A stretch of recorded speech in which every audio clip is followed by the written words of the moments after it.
In this Tkinter tutorial, I'm going to show you guys how to close a simple top-level widget in Tkinter. Now, I know this can be a little tricky to some beginners who've never dealt with multiple windows before, but don't worry, I'll explain everything in this video and I'll show you different ways of doing it, different methods, just so that you guys, no matter what situation you're in, you'll always know how to properly close your top-level windows in Tkinter. Okay, so without further ado, let's begin. I have some boilerplate code right here. Okay, so I'll start populating our window. I'll create a simple button, and this button is going to be responsible for opening our top level widget. Okay, we click on this button, and it's going to trigger our top level widget, which creates a new window. Okay, so this command is going to be tied to self.open, where self.open is going to be the function that creates our top level window. Okay, so pad x is equal to 50, pad y is equal to 50, just making a nice big window. Okay, and defining the open window now. Now I know some people like to just define the top level widget in here. Like, you know, what they do is, let's call this new window. What they do is just create the top level widget in here, and that's fine, honestly, that's not a problem. But I personally like to create a separate class for it. Okay, it makes managing things a bit easier. And of course, later on, you can even add in stuff like inheritance and stuff. That definitely helps. Okay, so what I'll just do is create our top level widget in here. Okay, and there we go. Cool. So if I run this code now, and if I click on open window, we get our new window right here. But of course, it's empty right now. So I'll just go ahead and first put a label in there. Okay, a label that just says something basic, like this is our new window.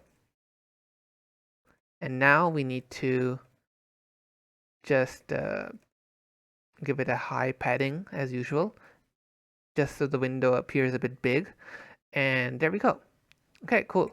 So now we want to close this window. Okay, now obviously we can just close it by pressing the X over here, but what if we want a different way of doing it, like through our code, right? Like we click on a button and then it closes or something like that, right? So let me show you a really, really easy way of doing so. You just create a button, okay, and what you do is just give it the parent, and we'll call this close window. And then we'll do command is equal to, the command is going to be top dot destroy, and we'll pack the button. Okay, and there. Now what this function is, we don't need to define it. It's a method that's already available to the top level widget. What it's going to do is quite literally destroy our top level window. Okay, and don't worry, the word just because it's called destroy doesn't mean it's gonna do something bad. It's just gonna close our window. So if I click on open window here, and now I click on close the window, it's gonna close our window, and that's it. We're done. We can do that again and close our window. Okay, so that's all there was to it. We just need to call the destroy function on it. Now let me show you one more way of doing this. Like, what if you want to close this window from the main window? Like, what if we get a separate button over here? Okay, we'll call this new button, and you want this button to be the one to close our window. Okay, like this opens the window, and you want this button to close this window. How will you manage that? Well, let me show you how. The first thing you'll need to do is actually make this self. Okay, self dot new window. Okay, let me show you why. The thing is, we'll have to make a function for this, right? Now that function needs a way of accessing our widget. Okay, and as long as this remains a local widget, a local variable, we'll never be able to access it outside of this function. Okay, so that's why we do self.newWindow, and this will make it global, like a public variable that exists within this class, not just this function.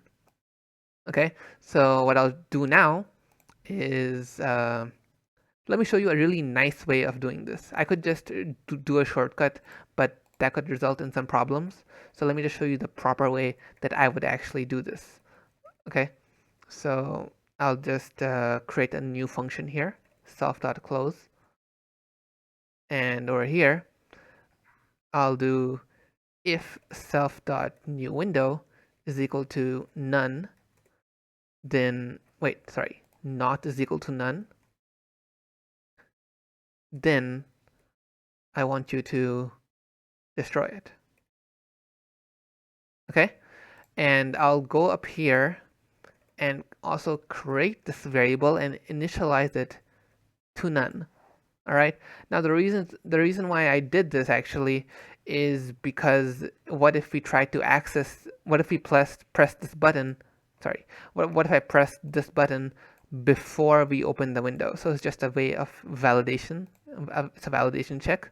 So if I create this now, and if I open the window, and if I press close new window, okay, hold on. Oh, all right, all right. This is where I made a slight mistake. All right. Basically, our extra window object is not a top level widget because only this top level widget, this this thing called top, only that actually has the destroy method. Our extra window is just a class. Okay. Now there are two ways we can solve this problem. Either the simpler way is to make this self.top. Okay, and there we go. And now what I can do is this. Okay, this is the easy way.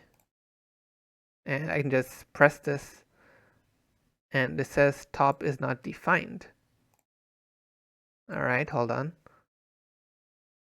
Hold on, let me just take a look at this. Self.top is equal to top level widget. The self.top is not defined. Line 27. Huh. Oh, there we go. Sorry.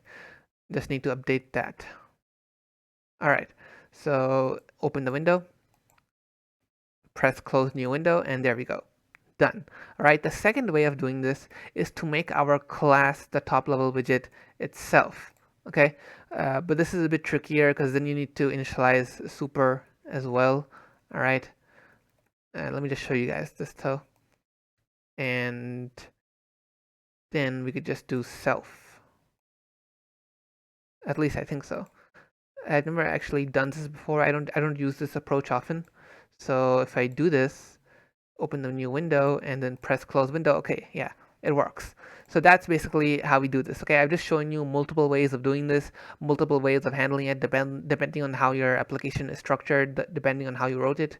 Okay, so there really isn't any magic to this. It's just pretty simple. All right, so yeah, I hope you guys enjoyed the video. If you like it, make sure to subscribe. All right, leave a like, leave a comment, let me know what you thought. Is there something that you still find confusing, something that you want to see in the future? Let me know. All right, I'll see you guys in a future video. Bye then.